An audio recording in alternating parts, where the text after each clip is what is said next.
with Sky Sports News. Paul, unmute yourself, away you go. Thanks, Adrian. Hi, Thomas. Hi. Thomas, what are you expecting from Tottenham given the apparent injury crisis, the bad luck with injuries they seem to have at the moment?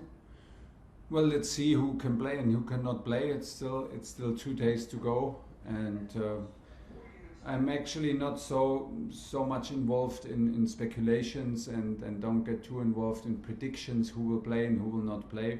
We are facing a tough opponent. It's a London derby, and we had a great result in the last season. We will try everything to repeat it. But no matter who plays, some players came also back, and they will do everything to have their players back on the pitch. So we expect a tough side and a big crowd and a great match to play. One of the standouts for this game is obviously Kane versus Lukaku. That's what it's been billed at in some quarters. Do you see many similarities between the players? Well, there's one big one. They score decisive goals, and they love scoring, and they always did score no matter in which competitions. So that is the similarity. Apart from this, they're very different players, very different style of play, and we need to focus if Harry Kane plays on how to defend, where to close him down, maybe close the deliveries down, because once he has the balls, he's one of the most dangerous guys in the world to finish attacks. He's fantastic in conversion, and there are some players around him who deliver well and who can also be decisive. Let's see if Heung-min Son can play. He will be for sure out there on the pitch, also very dangerous. And we have also some guys around Romelu who are able to serve and deliver good performances. And in the end, it's a team effort, and it will always be like this. Have you got Christian Pulisic or N'Golo Kante back with you, or any fresh injury concerns? No fresh injury concerns. It's good news. Christian is in individual training and trying to come back and as fast as possible to team training, so he will not be in the squad. And N'Golo is back and back in full shape and ready to play. It's been a tough week for Reece James. He posted that footage on his social media account. Yeah. So what have you said to him? Well, it was pretty shocking to all of us, and to hear the news and then to see the footage. There's not much to say. I think that it's a given that we support him. The club is very supportive, and we are supportive emotionally, and in the end we are here to sometimes it helps to focus on something else, to that not everybody tries to help you and wants to talk with you about it and again and again and again. Sometimes it helps to keep the focus on the game and on training and on what to do to have the best distraction. But it's clear that everybody here supports him, and that's it. Last one, please, Paul. Antonio Rudiger has been excellent for you, along with many players this season and over the course of the end of last season as well. What's the state of play with his contract? Is there anything you can say? Are you confident that he will extend? No, I hope that they find the solutions, but it's not only between these things, as you know, it's not only between coaches and players and what we wish for. And that's why it's between in the moment it's between the club and the players and the agent. So we hope that they find a solution, and everything I can say that like you said, he plays excellent since a long time, very consistent on a very high level. I feel him very calm, very focused, and obviously not a distraction for him. So everything is in place, and give the things the time they need.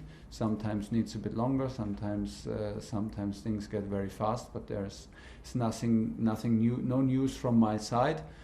And I think that Tony feels very, very good at Chelsea. He feels the respect from his teammates, and he feels the importance that he has in the team and in the squad. Well deserved, because he delivers. He feels the love from the supporters when he plays. He's in the strongest league in Europe in a big club. So not many reasons to change that, but in the end it's like I said, between him and the club, and it's in good hands. I'm calm and relaxed. Whatever has to happen will happen. John Southwood, 5 Live. Hello Thomas, how are you? Hi, I'm good. You've won the last 2 games, but is it fair to say that as a team you have to win your best in the 2 games? If so, why is that?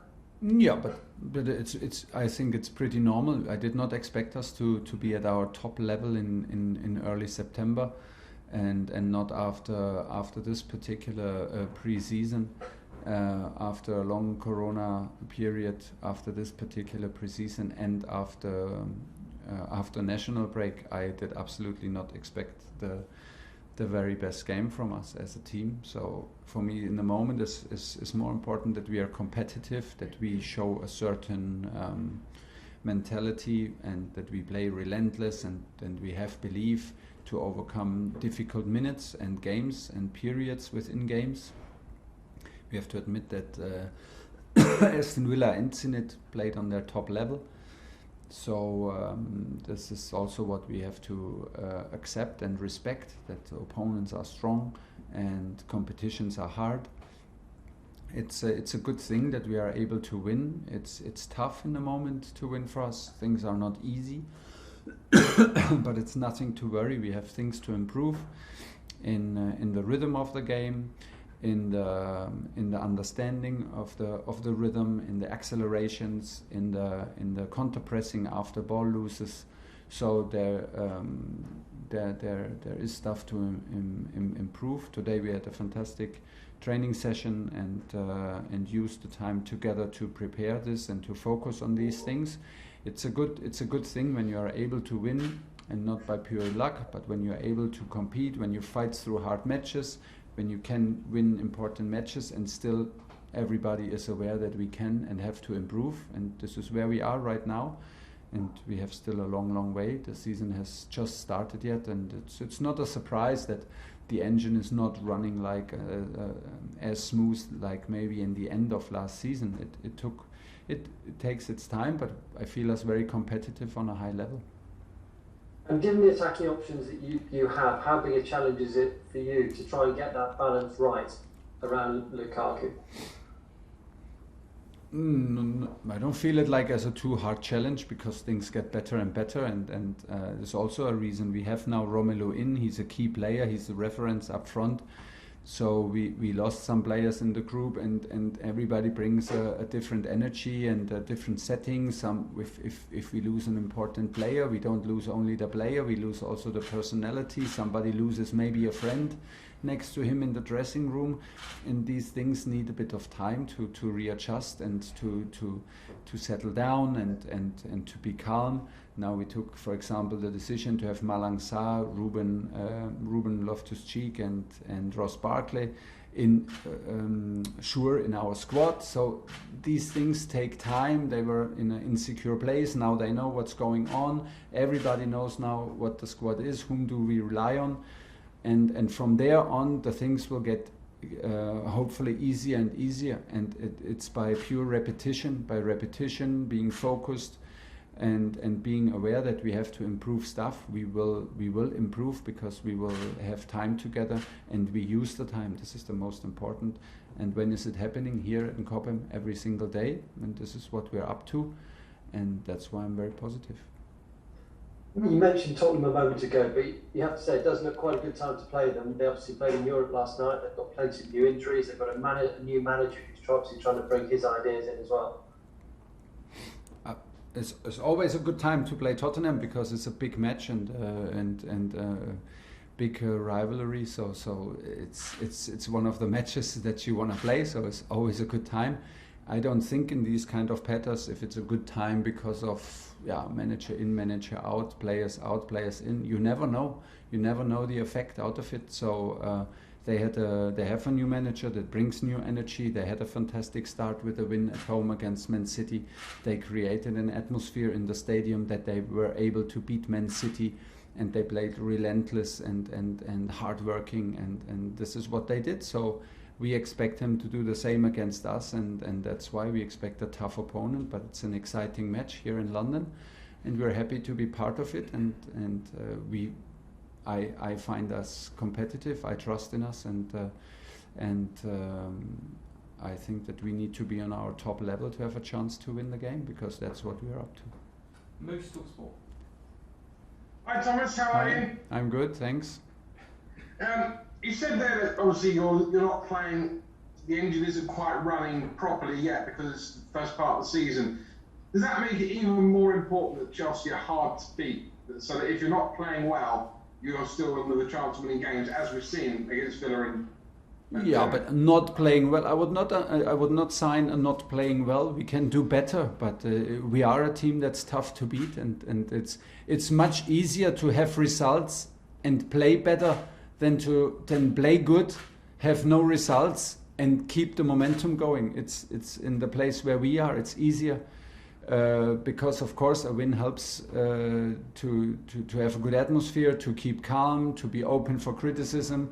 And this helps, and I think that in the moment I feel that everybody is aware that we can do better. We're not really bad, but we can do better. And in some periods of the game we have very, very good periods. But we have to admit that teams came very well prepared. Aston Villa changed for the first time in years their formation. They played with a fantastic attitude and quality. Zenit changed the formation in a 5-4-1, so they came with a Champions League quality team, but they played like a real underdog in terms of tactical approach. So this needs a bit of time to adapt, because this is what we were up to. We are on a good run in terms of results, and we still are. And so teams come well prepared and make life very, very difficult for us. This is more or less our fault. This is what we deserved. And now we have to find solutions again, and this is what we do. And while we are doing this, we are able to be a team hard to beat, and this is what we want to be.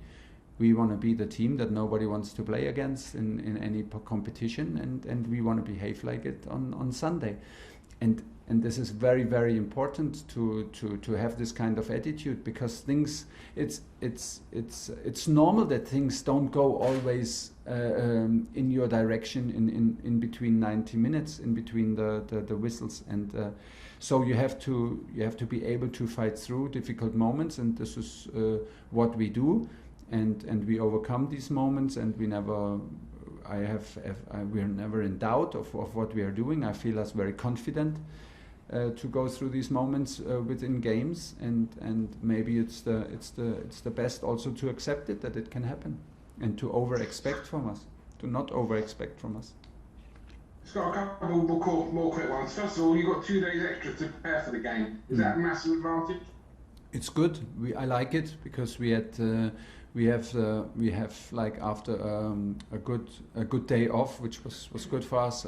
We have still one recovery day. We had one recovery day yesterday, and we have 2 training sessions where we can prepare physically and tactically to improve exactly what we want to prove. I like it. It's very rare, so it's good for us. But is it an advantage? I think if you go into statistics through over the years, I think you will not find any advantage if a team has 1 or 2 days more off. Sometimes it's good to stay in the rhythm. It depends. But for us in particular, it was good to have the 4 days. And finally, I've been contacting my spies in Germany. They tell me that as a player, you were an excellent defender, really, really good, hard defender. You have really bad spies, huh? You should doubt your spies. My sources are good. Yeah. So which would you least like to have played against as a player, Thomas? Harry Kane or Romelu Lukaku? Well, in my times, defending, I was a sweeper, so I played 10 meters behind the real defenders. So they did the dirty work. So I was in that time, I was the guy to push them into against Romelu, and once the ball is free, I come and steal it and get all the applause from the public, which was not around because there was not a lot of people watching the games where I played. and maybe I would. Harry Kane drops a lot to number 10 position. I would have liked it because then I could have given the job to the number 6s and the midfielders. That was not my league, honestly. That was not my league. They would have gone past me easily. So that is. It's good that other guys do this out here. Last question in the broadcast, Nick Pure. Hi Thomas. Hi. Just on Saul. I mean, obviously, you spoke about his debut and how you handled that and he handled that. How's he sort of reacted since? And because you said obviously, you sort of said it, you took it upon yourself. Yeah. What happened there? Has that helped him, deal with that and just understand that those things happen because he's finding his feet and. Yes, he's got plenty of time to get up to his level. Yes, we have guys who experienced the same difficult start here in the team, and this team is a very supportive team. So everybody shared their experiences also from their first matches in Premier League. Me as a coach, the same. When I watched Premier League and when I was at the sideline in my first match against Wolverhampton, this was another level of what I saw. Even and I played already against Premier League teams also in Champions League. So, but it's if it comes up to you in every 3 days, it's quite impressive, and it's maybe a shock of cultures. And we don't doubt his quality and his ability to adapt. It takes maybe now a bit of time to get it off his shoulders, but the good thing is he is in an age where he does not worry too much. He is self-confident and he is not like it, and the good thing is everybody in the dressing room and everybody in the club knows him very well because we played many times against him, and so there are no doubts. It just needs a bit of time, and the best thing to react is what he did. He trains good and he trains with intensity, and this will him prepare for the next time when he's on the pitch for us. Okay, at the end of the broadcast section,